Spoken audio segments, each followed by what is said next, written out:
Hello, everyone. Tonight we're going to wander into the heart of Manhattan where neon lights never sleep and the hum of the city masks darker truths. Imagine it 1987, New York at its loudest. Wall Street is booming, fortunes rise and collapse in a heartbeat, and skyscrapers shine like watchtowers over the restless streets below. But in one of these towers, inside the velvet lined lobby of a luxury hotel, a man simply steps into an elevator and is never seen again. A disappearance in plain sight, recorded on camera. A businessman swallowed by a machine designed to do nothing more than go up and down. That night, the Hotel Empire State Luxe gained a reputation it never shook off, and Harold Whitman's name became a puzzle still whispered about decades later. A murder mystery has occurred, and like every unsolved case in New York, it's equal parts tragedy, scandal, and ghost story. So before you get comfortable, take a moment to like the video and subscribe if you really like what I'm doing here. And hey, let me know in the comments where you're tuning in from and what you do. It's a strange little world out there, and who knows, someone else nearby might be listening too. Now turn off the lights, lie back on your comfy cushions, and let's get moving tonight. The camera footage was the first problem. On October 12th, 1987, Harold Whitman walked into the lobby of the Hotel Empire State Luxe around 9:40 p.m. He'd just come from a closed-door meeting uptown, a meeting that colleagues later described as tense. He looked tired, his tie loosened, his briefcase in hand. He pressed the elevator button, waited with one hand in his coat pocket, and then stepped in when the doors opened. And then this is the part that made headlines when the doors reopened. A few seconds later, the elevator was empty. It wasn't magic. There were no flickering lights, no blurred frames, just a man entering a metal box and then nothing. Of course, investigators tore into the footage. They slowed it down, studied every frame. There was no cut, no splice, no trick of the tape. The elevator went up, but it never stopped on another floor, not according to the logs. It went to the 10th, paused, then descended empty. Harold Whitman had vanished between floors. The hotel staff were the first to panic. Guests whispered in the lobby. Some swore they'd heard muffled shouting in the walls. One woman claimed she saw Harold step out of the elevator into a dark hallway that shouldn't exist. A strange detail, but in a building where rumors of hidden passageways and locked rooms had circled for years, people were quick to believe it. Historical fact: many New York skyscrapers built in the early 20th century included hidden service floors, mechanical levels, and in some cases even entire ghost floors that were walled off but structurally necessary. The Empire State Luxe, completed in the 1930s, was rumored to have such levels. Investigators and detectives are still debating whether Harold stumbled into one of these forgotten spaces or if something more deliberate was at play. But the first night was chaos. The police sealed the elevator, engineers tore open the shaft, even the fire department was called. No Harold, no trace of a man in a navy suit and polished shoes. By sunrise, the newspapers already had their headline: Businessman Vanishes in Elevator, Police Baffled. For Harold's family, the nightmare had only just begun. His wife, Evelyn, arrived at the hotel in tears, clutching his photograph. His younger brother, Richard, argued with detectives in the lobby, insisting Harold had enemies, powerful ones. And upstairs, in Harold's reserved suite, police found his belongings: neatly arranged suitcase, packed toothbrush, used bed untouched, as though he had stepped into the elevator intending to come back. But he never did. And that, my friends, was only the opening move in what would become one of New York's strangest unsolved vanishings, a case where the walls themselves seemed to close in and the truth stayed locked behind velvet curtains and polished brass doors. Harold Whitman wasn't just another guest in a Manhattan hotel. He was the kind of man who left a trail wherever he went. Suits tailored in Italy, shoes shined so bright you could check your teeth in them, and a Rolodex filled with names that could open doors or close them forever. At 42, Harold had carved out a reputation as a sharp but secretive investor. He wasn't on the front page of the Wall Street Journal, but if you followed the financial gossip columns of the 1980s, his name floated around in whispers. He specialized in distressed assets, which is a polite way of saying he had a talent for finding companies about to collapse, buying them cheap, stripping them for parts, and selling them off. The kind of work that made him money enemies and sleepless nights. His personal life painted a different picture. Harold married young at 25 to Evelyn Carter, the daughter of a wealthy shipping family. Their marriage looked polished from the outside, black tie galas, Hampton Summers holiday cards with smiles frozen like porcelain, but friends close to Harold said the cracks were showing. Evelyn stayed mostly at their Long Island estate while Harold worked the city, and Harold had a way of disappearing even before the elevator. There were late nights trips that didn't add up, unexplained absences where his secretary covered with half truths. Colleagues joked that Harold had two lives, though none of them realized how close to the truth they might have been. Historical fact, during the 1980s, Wall Street was a breeding ground for insider trading scandals, with figures like Ivan Boesky and Michael Milken making headlines. It was an era where fortunes rose on whispered deals, and men like Harold had to tread carefully. The strange detail about Harold was that despite his public image, he kept no close circle of friends, no poker buddies, no golf foursome, no colleagues who could swear they knew what he did after hours. He was a man of rooms, boardrooms, hotel rooms, back rooms, but never truly at home anywhere. Investigators and detectives are still debating whether Harold's secretive nature was simply the survival instinct of a man in finance, or if it hid something darker ties to organized crime, perhaps, or knowledge he wasn't supposed to have. What we do know is this: in the weeks leading up to his disappearance, Harold was under pressure. His brother Richard later told police that Harold had confided in him about a bad deal gone worse. Richard wouldn't elaborate, but reporters unearthed whispers of a shipping contract in South America tied to shell companies, companies that had mafia fingerprints all over them. Evelyn, meanwhile, told detectives her husband had been on edge. He'd canceled family dinners, paced their house at night, and started carrying a second briefcase that she'd never seen him open. And there was the meeting the night he vanished. Sources said Harold met with three men uptown, none of whom would go on record. The meeting was tense, the word everyone used, though no one clarified what that meant.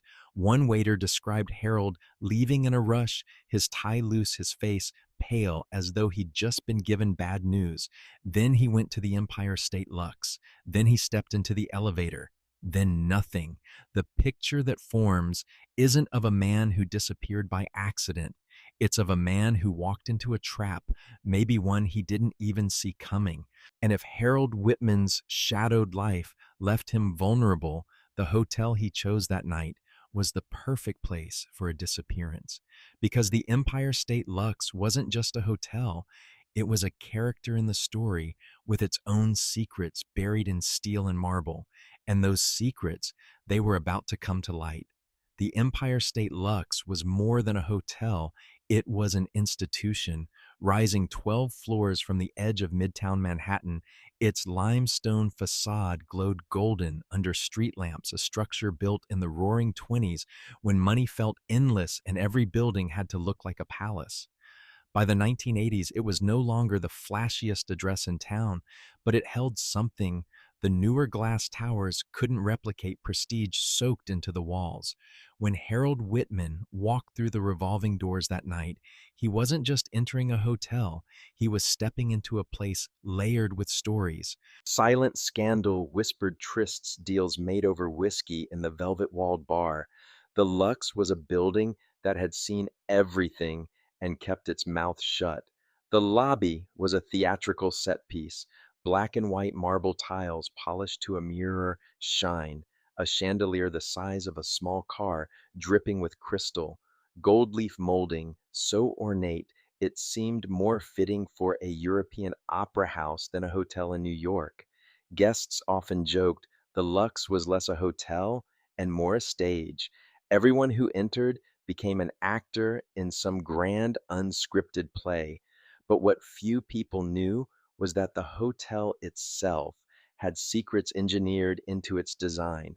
Historical fact, during the Prohibition era, many hotels in New York secretly housed speakeasies and hidden service tunnels. The Lux was no exception. Its architect, a man named Charles H. Winslow, had designed a subterranean network of passages so that alcohol could be delivered discreetly hidden from police raids. By the 1980s, those tunnels were officially sealed, but rumors claimed they were still accessible if you knew the right door. And then there was the elevator. The elevators at the Empire State Lux were brass paneled cages, old fashioned even in Harold's day, their gates closing with a clang like the bars of a prison cell. They rattled as they climbed, shuddering just enough to remind you of their age. Guests often said riding in one felt like being swallowed, then carried into another world. The strange detail here, and it became crucial after Harold's disappearance, was that the hotel's floor numbers didn't add up. Officially, the Lux had 12 floors, but staff whispered about a phantom 13th floor. When police checked the building's blueprints, things got murky. Some versions showed an extra level tucked between the 12th floor and the roof. Others didn't. Former bellhops told stories about accidentally pushing the wrong lever on the elevator and ending up in a dim hallway that didn't exist on the directory, and yet management denied it all. Urban legend, they said, a mistake in the blueprints. Investigators and detectives are still debating whether that phantom floor was ever real or whether it was simply the hotel staff's way of scaring rookies on the night shift. But after Harold vanished, those whispers became something more, because the security tapes from the night of his disappearance showed something bizarre. At 10:43 p.m., Harold entered the elevator alone. The camera caught him checking his watch, tapping his foot impatiently and adjusting the second briefcase he carried. He pressed the button for the 10th floor. The doors closed. At 10:44 p.m., the elevator reached the 10th floor and opened. The hallway camera showed nothing. No Harold stepping out. The elevator doors simply opened to an empty corridor, waited, and then shut again. The security guard on duty later told police he thought it was a glitch. Maybe Harold got off just out of frame, maybe the film reel skipped. But when they reviewed the footage carefully, frame by frame, it was clear Harold never exited. It was as if he vanished between the metal walls of the elevator itself. And here's where things got stranger. Staff recalled that in the days before Harold's disappearance, the 10th floor had been undergoing quiet renovations, entire hallways blocked by scaffolding and tarps.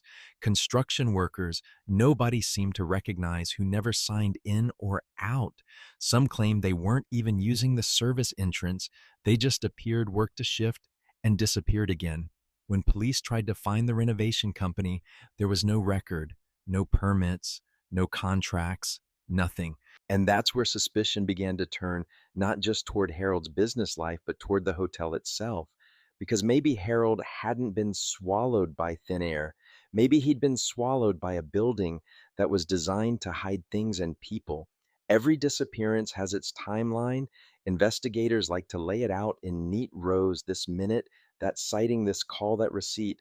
But with Harold Whitman, the timeline looked more like a jagged crack running down the middle of a sheet of glass, sharp, uneven, impossible to smooth. It began at 7:15 p.m. Harold was seen leaving a midtown restaurant after that Hence dinner meeting. A hostess remembered him fumbling with his wallet, pale and distracted before stepping into a cab. His destination, according to the driver, the Empire State Lux. By 7:45 p.m., he was at the front desk checking in. He requested a 10th floor room odd, considering his usual preference for suites on the higher levels. The clerk remembered his demeanor polite, but agitated like a man rehearsing a speech in his head. At 8:00 p.m., Harold ordered a bottle of Glenlivet sent to his room. At 8:20 p.m., the bellhop who delivered it later told police Harold seemed nervous, constantly glancing at the door, like he was expecting someone else, the boy said. Harold tipped him $50 for a $5 service. At 9:00 p.m., Harold left his room and headed to the bar. He ordered a bourbon, neat sipped half of it, and stared at the wall clock for almost 30 minutes. Other guests recalled how he drummed his fingers on the counter, barely speaking. A woman who tried to strike up a conversation said he brushed her off with a forced smile. By 9:45 p.m., Harold left the bar and walked toward the elevators. He carried two briefcases, one slim black leather with gold buckles his usual, and another heavier brown case that seemed new. This detail became crucial later because only one of those cases was ever recovered. At 10:05 p.m., a security guard on the mezzanine floor noticed Harold pacing near the elevators. He checked his watch repeatedly, muttered something under his breath, then finally pressed the button. At 10:15 p.m., Harold made a phone call from the lobby payphone. Records later showed he dialed his brother Richard's office number, though Richard wasn't there. The call lasted only 18 seconds. Witnesses recalled Harold whispering, "It's done. Meet me upstairs," before hanging up abruptly. And then came the moment frozen in everyone's memory. At 10:43 p.m., Harold stepped into the brass-paneled elevator. The security camera caught him pressing the button for the 10th floor. He leaned against the back wall, straightened his tie, and adjusted the brown briefcase. The doors closed. At 10:44 p.m., the elevator doors opened on the 10th floor. The camera positioned at the hallway showed the doors slide apart, revealing only emptiness. No Harold stepping out, no movement. The elevator doors lingered open for 10 seconds, then shut again. At 10:47 p.m., the elevator returned to the lobby. When the doors opened, it was empty. The brown briefcase was gone too. And from that moment onward, Harold Whitman ceased to exist. The strange detail, none of the other guests remembered seeing Harold after 10:45 p.m., not in the stairwells, not at the bar, not in the lobby. It was as though the hotel itself had absorbed him. Historical fact. New York's hotels during the 1980s were not strangers to scandal. The Plaza, the Waldorf, the Roosevelt all had their share of disappearances, mafia deals, and cover ups.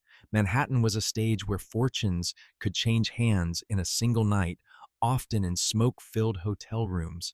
Investigators and detectives are still debating whether Harold's disappearance was orchestrated in that small gap of 3 minutes, or whether the mystery lies in the machinery itself, the elevator with its rumored phantom floor and secret stop. Because there was one last piece of the puzzle from that night. A guest on the 12th floor claimed she heard the elevator stop between floors around 10:46 p.m. She described hearing a metallic clang followed by hurried footsteps and muffled voices before silence fell again. She rang the front desk to complain, but the clerk dismissed it as construction noise on the 10th floor, the same floor where Harold had supposedly vanished. By midnight, Harold's room was empty, the Glenlivet bottle, half drunk, his black leather briefcase still neatly placed by the bed. But Harold himself and that mysterious brown briefcase were gone. No one saw him leave the hotel. No one checked out under his name. It was the last night Harold Whitman was seen alive, when Harold Whitman failed to show up at his Long Island estate the next morning. Evelyn assumed he'd stayed in the city. It wasn't unusual late meetings, early breakfast excuses scribbled on hotel stationery. But by noon, when his secretary reported that Harold had missed an 11:11 a.m. call with investors, her stomach turned. Harold was never careless with business. At 2:00 p.m., Evelyn phoned his brother Richard. By 3:00 p.m., Richard was in Manhattan walking into the Empire State Lux with two detectives from the NYPD's 17th precinct. The investigation began with routine questions. Had Harold checked out numb? Did he leave through the front entrance? No record. Did anyone see him leave by the side or service exits? None of the doormen recalled. By 6:00 p.m., the detectives had something more troubling. Harold's room was empty, his suitcase still inside, but no Harold. The bed was unslept in.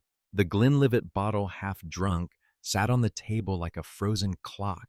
His black briefcase remained propped against the armchair, but the second briefcase, the brown one, was missing.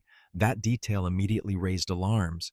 Historical fact: in 1983, the New York mob was under intense federal scrutiny, with several high-profile arrests related to racketeering and money laundering.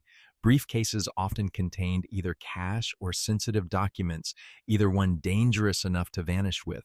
Harold's disappearance then wasn't just a missing persons case, it smelled of organized crime. The detectives requested the hotel security footage. That's when they hit the first wall. The lobby cameras worked fine. Harold could be seen entering the elevator at 10:43 p.m. The hallway camera on the 10th floor clearly captured the elevator opening to an empty corridor at 10:44, and then nothing. Harold was simply absent.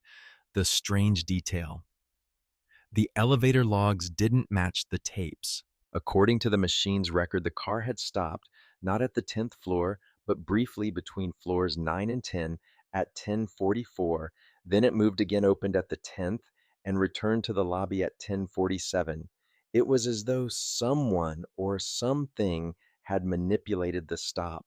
Investigators and detectives are still debating whether this was a mechanical glitch or whether someone inside the hotel had deliberately overridden the system. The Lux had old elevators with manual levers in the service areas. If a staff member knew how they could intercept a car mid-ride, open a hidden door, and remove a passenger without leaving a trace. The police interviewed hotel staff. Most were cooperative, but a few avoided eye contact, gave vague answers. A janitor admitted the 10th floor had been under renovation, but when pressed, couldn't name the company doing the work. They came and went, he said, didn't talk much, not our guys. And then there was the housekeeper who swore she saw Harold twice that night, once at the bar and once around 11:15, stepping into a stairwell on the 11th floor. But the timing didn't fit. The elevator tapes showed him vanishing at 10:44. Was she mistaken? Was it someone else? Or had Harold somehow reappeared upstairs before vanishing again? By the end of the first 48 hours, the case had escalated. Harold wasn't a man who could vanish quietly. He had millions tied up in assets contracts, waiting for signatures, enemies who might celebrate his absence. His wife demanded answer. His brother pressed police to dig deeper. Detectives pulled financial records, and the picture grew darker. Harold's accounts showed large withdrawals in the weeks leading up to his disappearance, offshore transfers to names that didn't match any known associates, and then one final transaction the day before he vanished.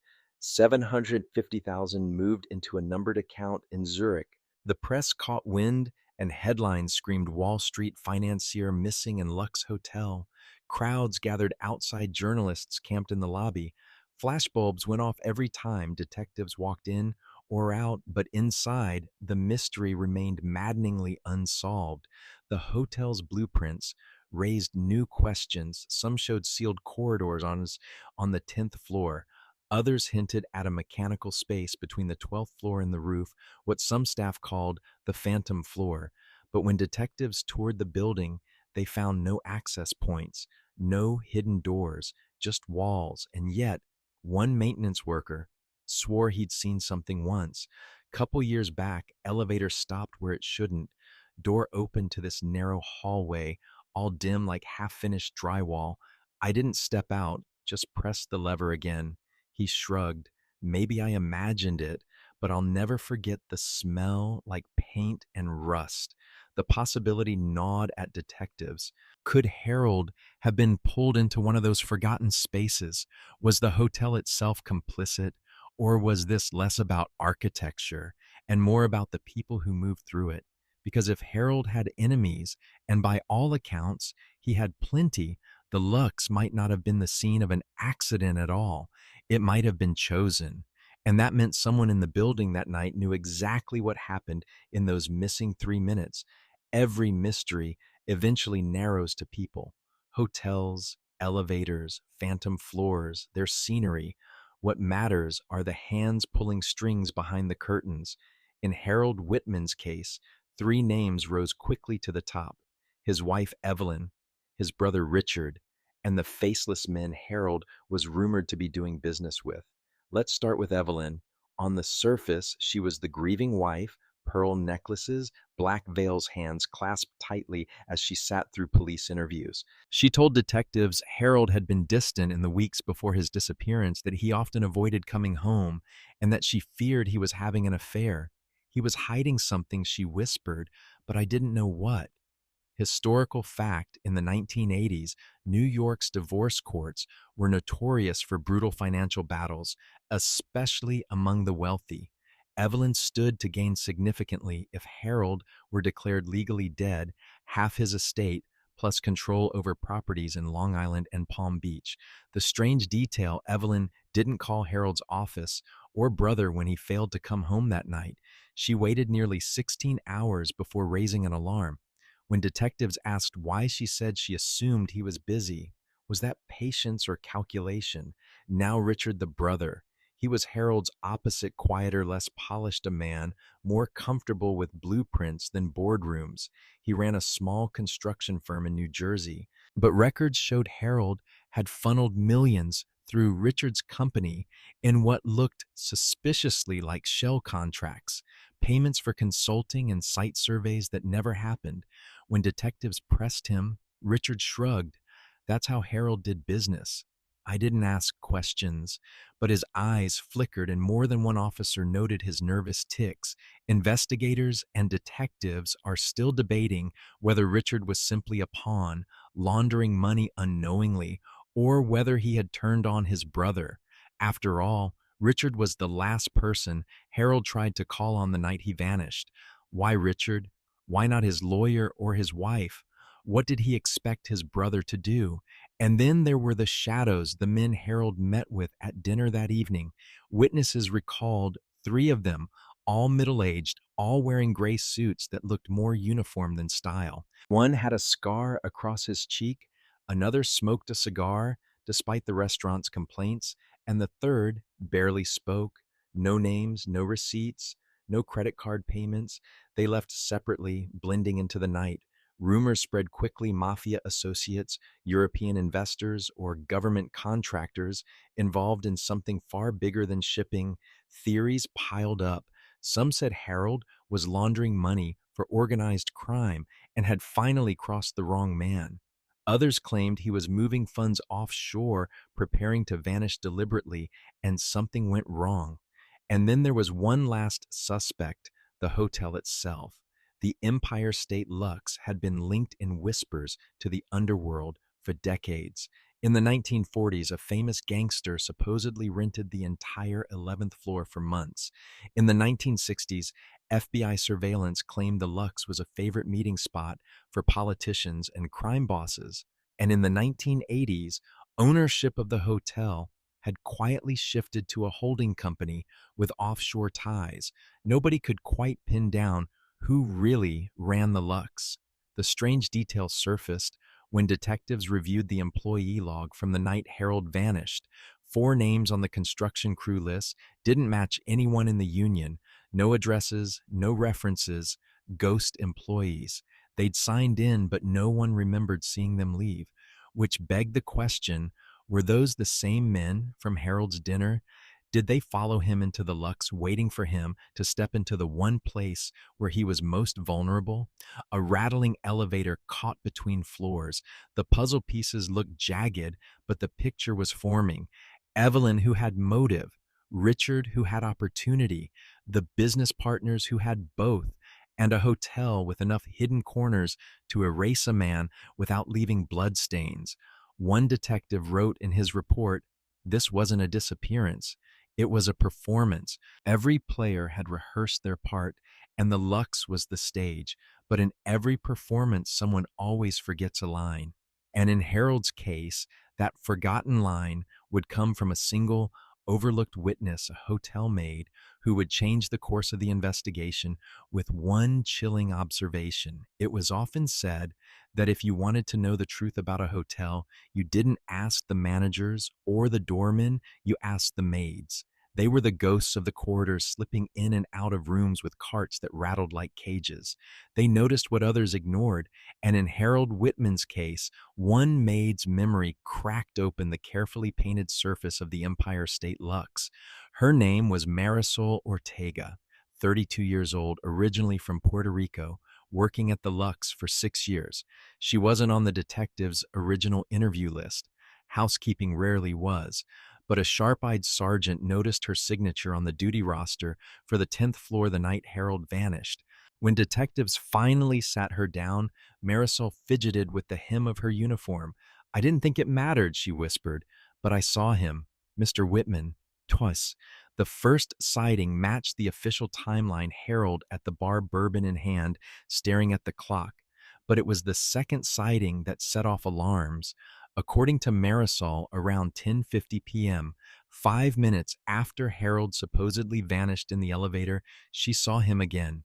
She had been vacuuming the 11th floor hallway when the stairwell door opened.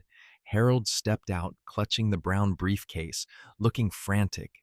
His tie was loose, his shirt damp with sweat. "He almost ran into me," she said. "I remember because he looked at me like I wasn't real, like I was furniture." Historical fact, the stairwells of older New York hotels often doubled as service passages, allowing staff to move unnoticed. Guests rarely used them unless they wanted privacy. The strange detail Marisol noticed was Harold's shoes. One of them was scuffed badly, as though it had been dragged across concrete. His cufflinks were missing too. Small things, but they made him look disheveled, stripped down. She asked if he needed help.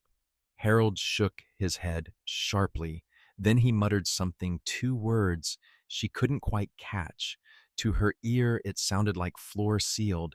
Before she could ask again, he rushed past her and disappeared around the corner. Investigators and detectives are still debating whether Marisol misremembered the timing, whether she had confused Harold with another guest, or whether Harold had somehow escaped the elevator only to reappear upstairs. But her testimony couldn't be dismissed. She wasn't a gossip. She had no reason to lie. And her description of Harold matched perfectly down to the silk tie and the briefcase. The detectives pressed further. Had she seen anyone else? Marisol hesitated, then admitted yes. Minutes later, she saw two men in gray suits, strangers she didn't recognize as staff, emerge from the same stairwell. They didn't carry luggage or cleaning supplies. They didn't smile. They simply walked down the hallway with a predator's patience, scanning each door numbers until they turned toward Harold's room. When detectives checked the log, no guests matching their descriptions were registered. The maid's testimony raised terrifying implications. If Harold did step out of the elevator or was forced out, he hadn't vanished into thin air. He had been moved, herded through the hotel like prey. The briefcase was with him. The men in gray followed, but then another inconsistency surfaced. At 11:10 p.m., the housekeeper assigned to the 12th floor reported finding a service door ajar near the boiler access. When she peeked inside, she heard voices echoing down a narrow passage, male voices sharp and hushed. One phrase carried clearly, "Get him upstairs, upstairs." If the Lux had a phantom floor, if there was a sealed corridor or a mechanical level hidden above the 12th, then maybe Harold hadn't vanished at all. Maybe he had been escorted there. The detective circled back to Marisol. Could she identify Harold in a photo lineup? Yes, she said instantly. Could she describe the men? One had a scar across his cheek. Another smoked a cigar. The same description as the dinner companions. The pattern clicked. This wasn't an accident. It wasn't a man losing his mind in an elevator. Harold had been targeted, stalked, and funneled into the one place in the hotel designed to disappear people. Marisol leaned forward during her interview, her voice dropping to a whisper. Senor, I've cleaned this hotel for years. I know its bones. There are doors here that don't belong. There are hallways you enter once and never again. If Mr. Whitman went upstairs, he didn't come back. And with that, the case shifted. No longer just a missing businessman. No longer just a malfunctioning elevator. Now it was a hunt for a secret floor, a ghost corridor, and the men who turned the Lux into a trap, the phantom floor. For decades, it had been a rumor. A whisper passed between bellhops and night managers after too many drinks. Some swore it existed, others said it was just a story to spook rookies. But after Harold Whitman's disappearance, detectives had no choice but to chase the legend as if it were fact. The official blueprints of the Empire State Lux told one story: 12 floors, mechanical rooms on the roof, and in basements below. Nothing unusual, but the Lux was built in 1927, and like many buildings of its era, official didn't always mean complete. When the NYPD requested the original architectural drafts from the city archives, a different story emerged. Historical fact: in the 1920s, several New York hotels were constructed with concealed mezzanine levels, either to house Prohibition era speakeasies or to provide storage that could be taxed differently. Some were later walled off, their entrances plastered over, forgotten by time. The Lux's drafts included just such an oddity: a 13th level drawn as a mechanical storage floor wedged between the 12th floor and the roof line. Access was marked through a separate service stairwell, yet on later revisions, the 13th level had been literally erased, lines scraped out, doors sealed in ink. Detectives walked the 12th floor, eyes tracing every panel of wallpaper, every seam in the baseboards. To the casual guest, nothing looked out of place, but to a cop's eye, the proportions were wrong. The distance between rooms 1203 and 1207 was longer than it should have been. The ceiling in the service corridor dipped subtly as if hiding a cavity above. And then came the elevator logs. When technicians examined the Lux's elevators, they found a quirk in the old system. The brass buttons only went to 12, but the lever mechanics beneath still allowed for a stop beyond. The technicians marked it as service hold 13. No one had used it in decades or so, management claimed. The strange detail: on the night Harold vanished, the elevator records showed a manual override between the ninth and 10th floors, but there was also a second blip, barely noticeable, a pause between the 12th and roof that lasted nearly 45 seconds, long enough to open doors, long enough to move a man. Investigators and detectives are still debating whether that blip was intentional tampering or just a hiccup in the machinery, but to detectives standing in the lobby, the theory was becoming unavoidable. Harold Whitman had not been swallowed by thin air. He had been pulled into the hotel's secret stomach, its phantom floor. The breakthrough came when one of the younger officers noticed something in the service stairwell: faint scuff marks along the wall, too high to be from luggage carts. He ran his fingers along the paneling and felt a draft where no air should move. By midnight, detectives ordered a crew to peel back the wallpaper. Behind it lay a narrow, dust-choked door painted to match the walls. It had no knob, only a recessed handle designed to be invisible. When they pried it open, the air that escaped was stale metallic and heavy with mildew. A staircase spiraled upward into darkness. The officers climbed carefully, flashlights slicing through the gloom. The steps ended at a landing where another door waited. This one was steel dented with age, bolted from the inside. After several blows with a crowbar, it gave way with a groan.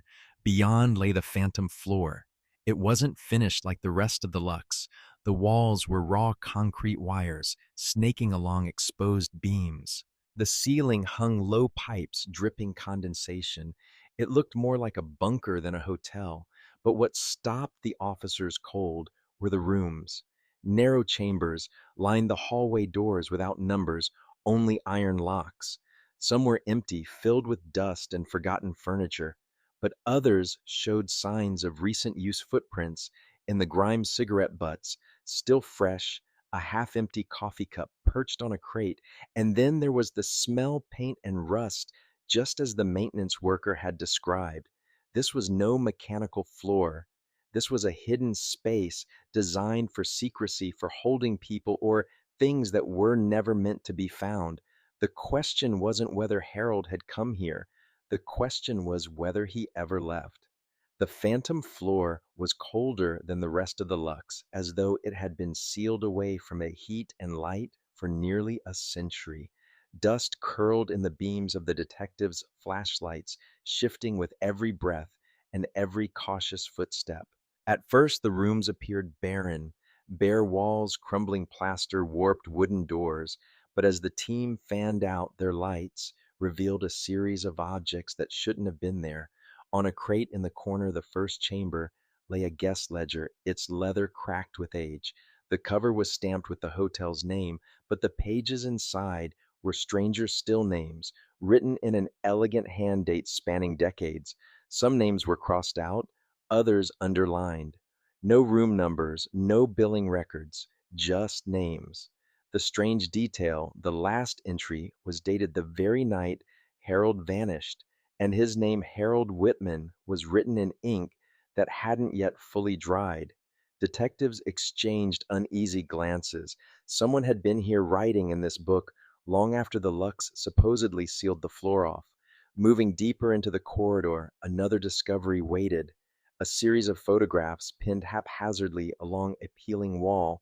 Black and white snapshots of guests in the hotel lobby smiling, waving, checking in at the front desk. Some dated from the 1930s, others looked as recent as the 1990s. Faces stared out of the yellowed paper, frozen in time. But again, Harold's was among them. A blurry still from a security camera the night he disappeared, enlarged, printed, and tacked to the wall as if cataloged. Historical fact. In the 1940s, several hotels in New York were rumored to house back rooms where mobsters or corrupt politicians kept records of people they wanted to keep tabs on. Some used guest registers, others kept hidden photographs. The Lux, it seemed, had been part of that same tradition. The officers continued their sweep, unease thickening. They found a cot with a thin wool blanket still warm to the touch. They found cigarette smoke lingering in the air. They found a set of brass elevator controls mounted to the wall, crude and outdated, but clearly wired into the main system. Whoever controlled this place could make the elevator stop here without the public ever knowing. And then in the final chamber, they found the most chilling discovery yet. The room was small, its only light a bulb dangling from frayed wires. In the center stood a chair, metal legs, rusted leather straps attached to the arms. Next to it sat a small table with a reel-to-reel tape recorder, a tape still wound inside. When detectives pressed play, static hissed, followed by the faint hum of the elevator motor. Then came Harold's voice, clear, panicked, and echoing.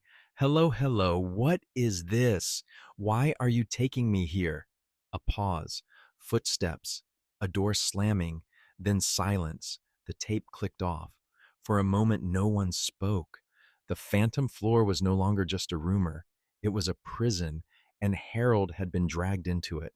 Investigators and detectives are still debating whether Harold's abduction was part of some long running conspiracy or the work of a rogue employee obsessed with the building's hidden past. But one fact was undeniable: Harold hadn't vanished into thin air. He had been cataloged, documented, and watched just like every other face pinned on that wall. The case had turned from eerie mystery to something darker. The phantom floor wasn't haunted, it was occupied, and someone even now was still using it. The phantom floor no longer felt abandoned. It felt lived in, as if the detectives had just missed its occupant by minutes. The cigarette butts were still fragrant. The coffee cup still had a film of steam on its surface. Whoever had been watching Harold was still here or had slipped away when the hidden door was breached. The team decided to sweep the place again, this time more aggressively. Two officers stayed by the stairwell to prevent anyone from escaping. Others combed the rooms for signs of a resident. They didn't have to wait long. From the far end of the corridor, a metallic clang rang out, followed by hurried footsteps. Flashlights snapped up, beam cutting through the dust. A shadow darted around the corner. Someone was running. The officers gave chase. The phantom floor's hallway twisted like a labyrinth doors, leading into half-finished rooms, pipes jutting low from the ceiling. Boots thundered against cracked linoleum as the shadow ducked into a chamber. When the detectives burst in, the room was empty, but a maintenance hatch in the corner hung ajar. One detective squeezed through flashlight beam bouncing off of steel. The hatch led to a crawl space between the phantom floor and the roof no more than 3 feet high. Dust and insulation clung to every surface. Crawling through, he heard the sound again, metallic scraping like someone pulling a panel shut ahead of him. When he emerged, he was in another chamber. This one looked more like a workshop. Old tools hung from nails wires coiled like snakes on the floor. In the center was a desk littered with photographs, reels of tape, and notebooks, and behind it, illuminated in the flashlight beam, stood a man. He was tall, thin, with deep-set eyes that reflected the light like glass. His hair was white, but greasy, plastered against his skull. He wore a faded bellhop's uniform, the kind the Luxe hadn't used since the 1950s. The brass buttons were tarnished, the fabric threadbare. The man raised a hand, shielding his face. "You shouldn't be here," he muttered, his voice hoarse as if unused. The detectives leveled their guns. "Hands where we can see them." The man didn't move. Instead, he pointed toward the desk. "They told me to watch, to keep track. That was my job. It's always been my job." On the desk lay dozens of notebooks, each filled with names and sketches of faces. Some names were recognizable from old missing persons reports, others from guest registries long forgotten. Harold's was the most recent, circled several times in red ink. The strange detail pinned above the desk was a calendar not from this year, but from 1963. Every page since then had been marked with notes, dates, and times. The man had kept a continuous record for 60 years, as if frozen in a loop. Historical fact: many New York hotels in the mid-20th century employed watchers or floormen staff assigned to monitor guests discreetly, often for security or to report suspicious activity to management. In rare cases, some were alleged to have ties to organized crime, passing along information about wealthy visitors. The detectives realized they were staring at the Luxe's last watcher, a man who had never stopped working even after the world moved on. But the watcher wasn't finished speaking. His voice grew steadier, eyes locking with the officers. "They come here, all of them. They check in, they disappear. I keep track. That's what I do. The hotel, it needs someone to remember." One detective asked the obvious, "Where is Harold Whitman?" The watcher blinked slowly, as if surprised by the question. Then he smiled, a thin, unsettling stretch of lips. "He's here," the man said softly, tapping his temple. "Like all the others, cataloged." And when the officers searched the workshop more thoroughly, they found something chilling: a freshly developed roll of film hanging to dry. Among the grainy images was Harold, seated in the metal chair, his face pale but alive, staring directly into the camera. Investigators and detectives are still debating whether the watcher was delusional, carrying on a duty that no longer existed, or whether he was part of something much larger, an institution within the hotel that thrived on secrecy. But the evidence on that desk made one thing certain: Harold Whitman had been here alive long enough for his photograph to be taken. The watcher was real, and so was his archive. The discovery of Harold's photograph hanging to dry was like a punch to the gut. It was proof undeniable that he had been alive after stepping into that elevator, proof that he had reached the phantom floor. But what happened next? That was the riddle the detectives needed to solve. The watcher was restrained, and taken into custody, muttering to himself the entire time, "Keep track, always keep track. The hotel needs remembering." His voice echoed down the stairwell as he was dragged away. With him gone, detectives combed through every page of his notebooks, every reel of tape, every strip of film. The story that emerged was terrifying in its clarity. The notebooks weren't just random records, they were journals written daily for decades. The watcher had recorded names, times, and even snippets of overheard conversations.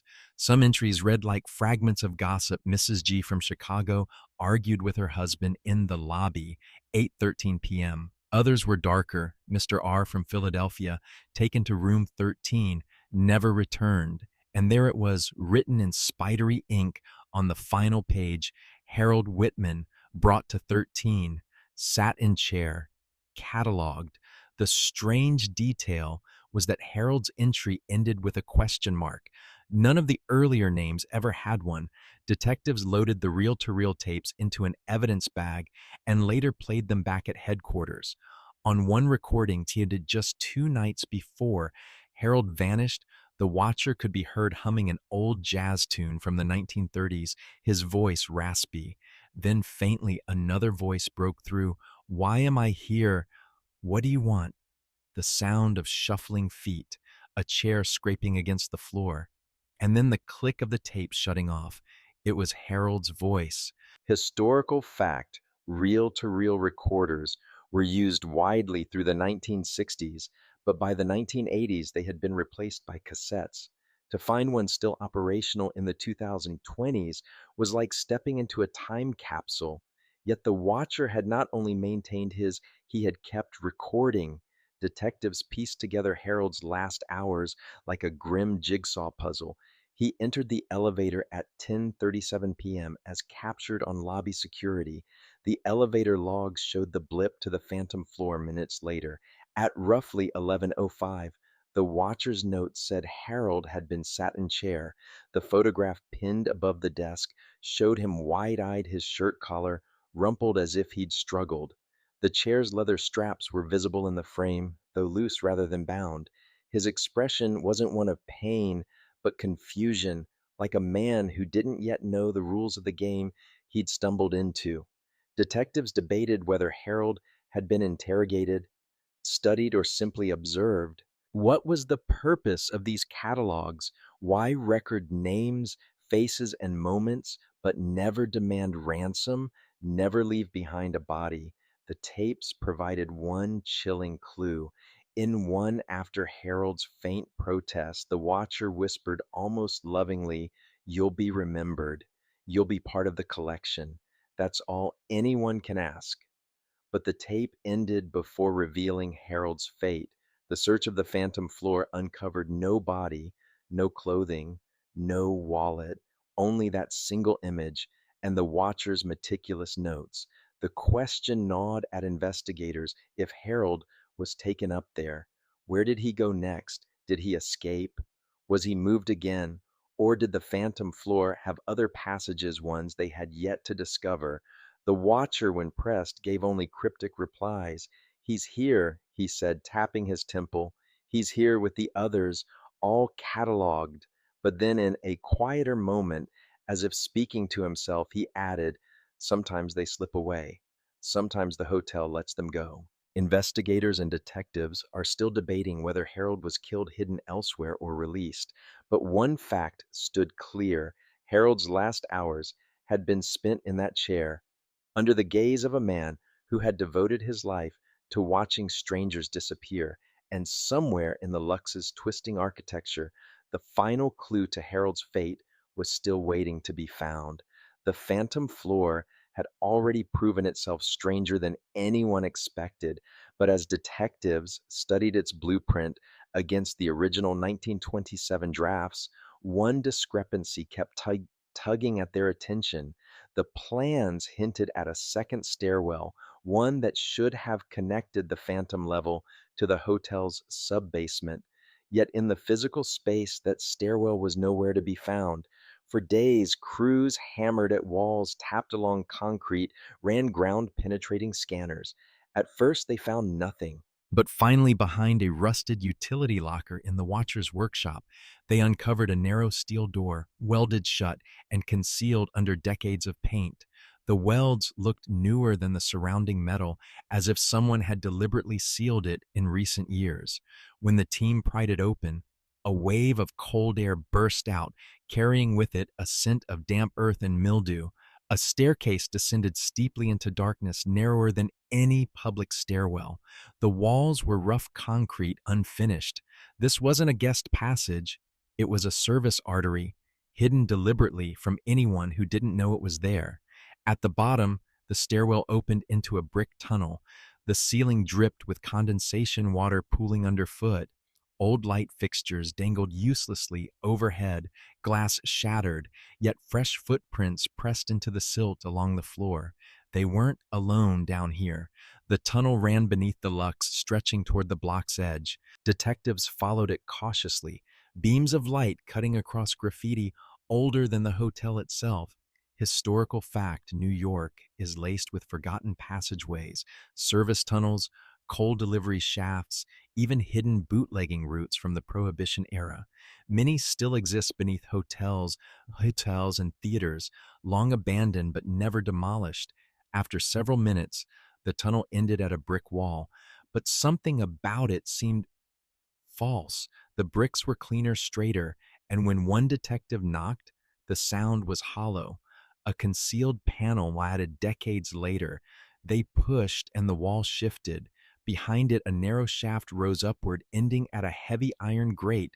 When they shoved it open, they emerged not inside the hotel, but in the alley 2 blocks away. And that explained everything. The phantom floor wasn't a dead end, it was a stopover. Guests or victims could be taken up there, cataloged, and then slipped out unseen, moved through this tunnel into the city itself. No wonder Harold had never been found inside the Lux. He'd been funneled out. The strange detail in the dirt near the grate, partially buried, detectives found a single object, Harold Whitman's leather wallet. Inside, his ID and credit cards remained untouched, but the cash was gone. It wasn't theft, it was proof of movement dropped in haste during transfer. The discovery reframed the entire case. Harold hadn't just vanished in the Lux, he had been taken out, likely under the cover of night, using infrastructure no one remembered existed. Investigators and detectives are still debating whether the Watcher himself dragged Harold through the tunnel or whether others were involved. The footprints suggested multiple individuals, some larger, some smaller, which meant the Watcher might not have been working alone. And if Harold was moved through here, the question became urgent. Where was he taken next? The tunnel had provided an exit, but not an ending. Somewhere in the sprawl of New York, Harold Whitman had walked or been dragged into the unknown. For the first time, though, the trail was warm again. The tunnel discovery gave detectives their first concrete proof that Harold had been moved. But proof alone wasn't enough. They needed a witness, someone who could shed light on what happened once a person was funneled out of the Lux's hidden arteries, and that witness came from the unlikeliest of places. In the weeks following the raid on the Phantom floor, a retired detective named Saul Kessler reached out to the NYPD. He was 84 years old, his voice gravelly with age, but what he had to say froze the room. "I know that floor," he whispered over the phone. "I was taken there once, back in '58, and I survived." When Kessler was brought in for questioning, his story spilled out in fragments like broken glass being pieced together. In 1958, he had been a young man working as a busboy in the Lux. One night after a shift, he'd been invited for drinks by a group of men he thought were colleagues. Instead, they led him into the service elevator. I remember the ride, the way it jolted, then stopped between floors. The doors opened, and there it was, a hallway that didn't belong.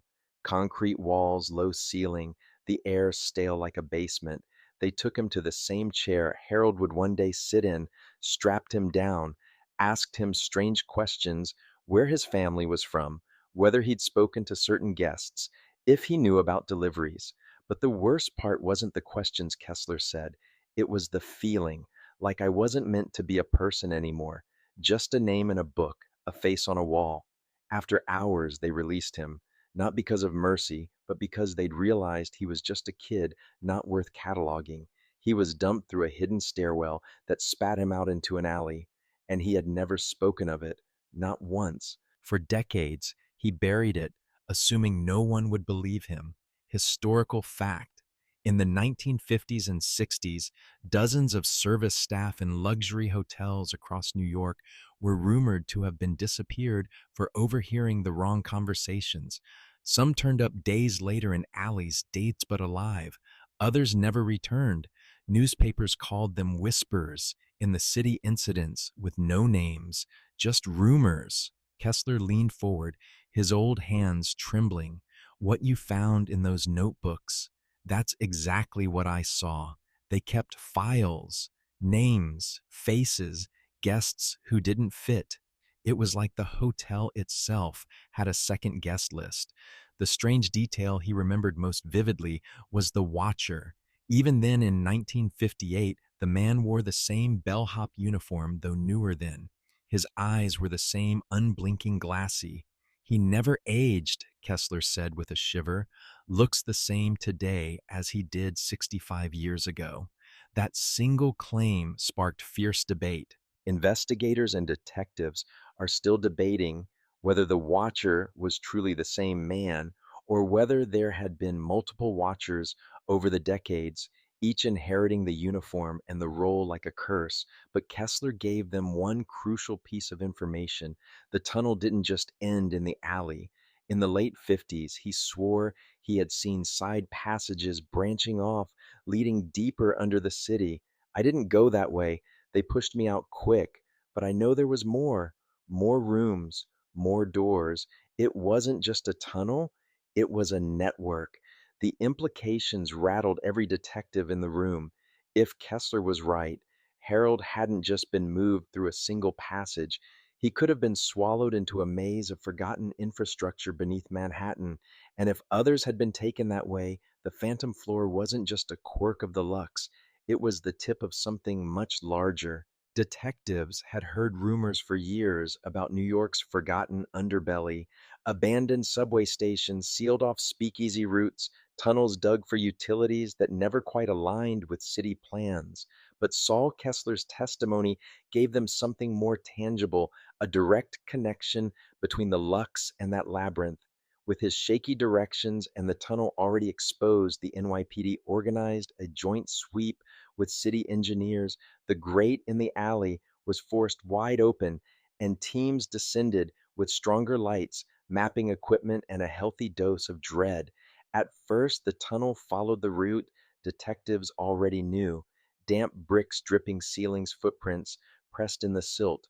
But when they reached the stretch where Kessler had sworn he saw side passages, they noticed faint seams in the walls. Behind one, after hours of chiseling, a bricked over archway gave way.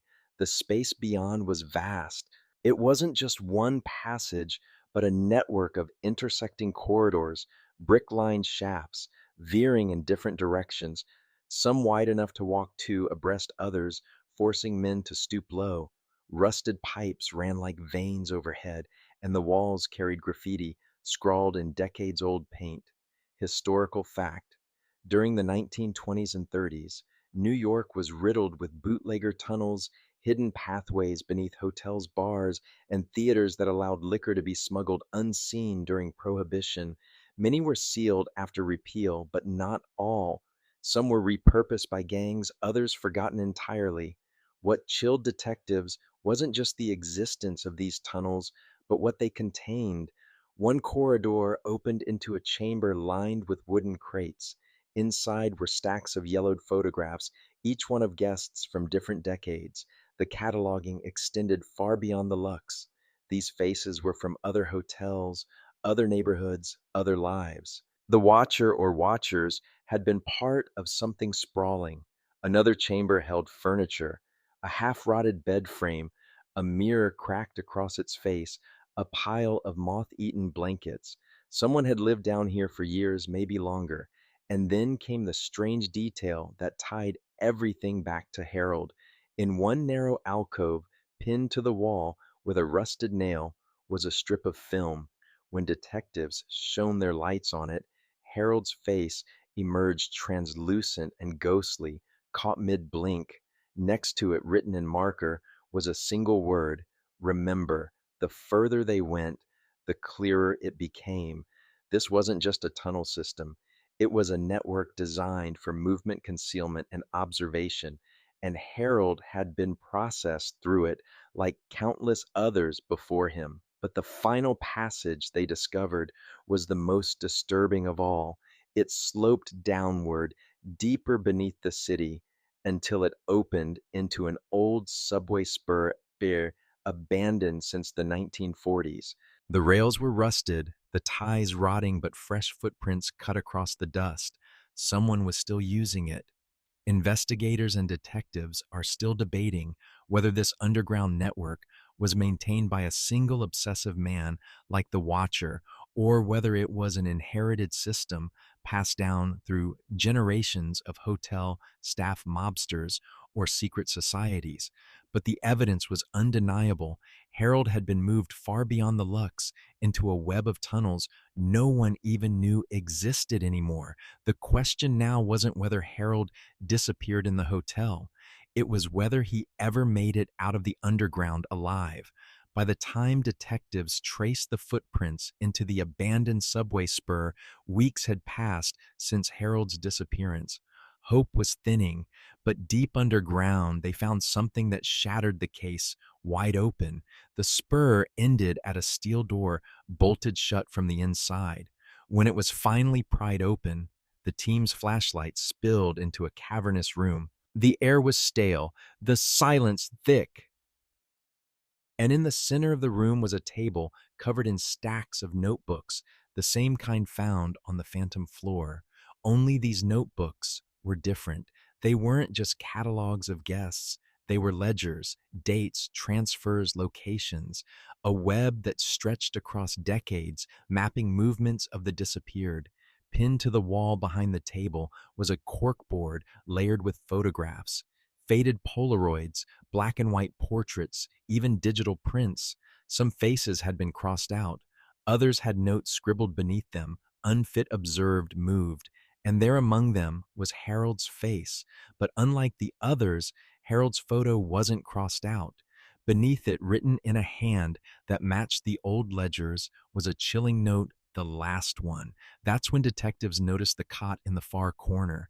A thin blanket was draped over it, as if someone had been living here until very recently. On the pillow lay a bellhop's cap, frayed and dust-caked, and beneath it, a final notebook. The pages told the story the city had never known.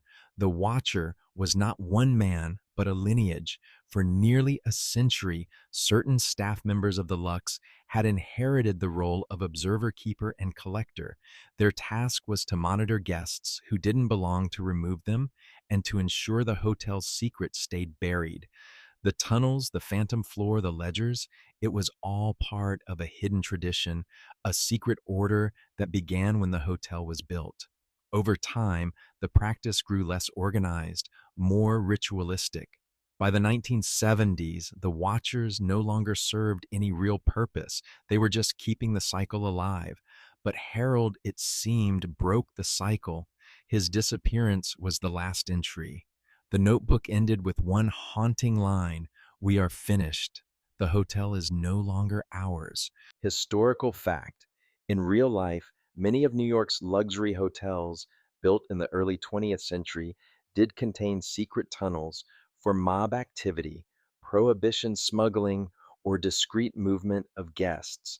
Some of these were bricked up, but rumors persist that certain networks remain intact, connecting forgotten basements and subway spurs. The strangest detail was what they found in a locked chest beneath the table. Inside were dozens of ID cards, wallets, and personal effects spanning decades. Among them was Harold's wallet, his driver's license cash, even the room key he'd used the night he vanished. Yet Harold himself was never found. Some investigators believe he died in those tunnels, his body hidden away like the others.